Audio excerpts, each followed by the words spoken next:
ফেনীর নিম্নাঞ্চল ও নদী তীরবর্তী এলাকায় ধীরে ধীরে স্বাভাবিক হচ্ছে বন্যা পরিস্থিতি। ভেসে উঠছে ক্ষয়ক্ষতির চিত্র। ছাগলনাইয়া, ফেনী সদর ও দাগনভূঞা উপজেলার কিছু অংশে পানি থাকলেও বেশিরভাগ এলাকায় নামছে। নূর হোসেনের রিপোর্ট, জানাচ্ছেন সিরাজুমনের শুভ।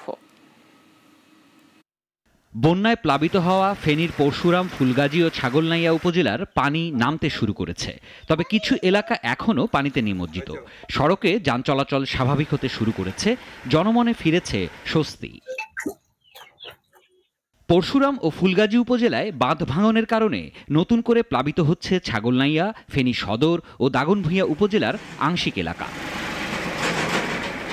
এদিকে প্লাবিত ১১২টি গ্রামের লাখো মানুষ আছেন ভোগান্তিতে। ৮৩টি আশ্রয় কেন্দ্রে প্রায় ৯,৫০০ মানুষ আশ্রয় নিয়েছেন। তাদের মধ্যে ৫,০০০ বাড়ি ফিরেছেন।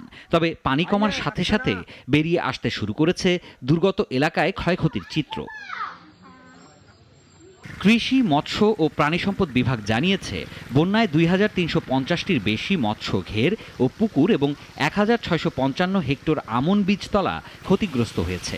এছাড়াও এখন পর্যন্ত পরশুরাম, ফুলগাজী ও ছাগলনাইয়া উপজেলায় প্রাণী সম্পদে ৬৪,৯৮,৭৫০ টাকা ক্ষয়ক্ষতি হয়েছে।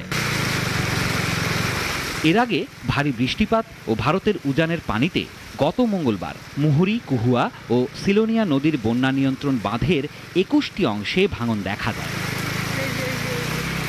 সিরাজুম মনির শুভ, নাগরিক।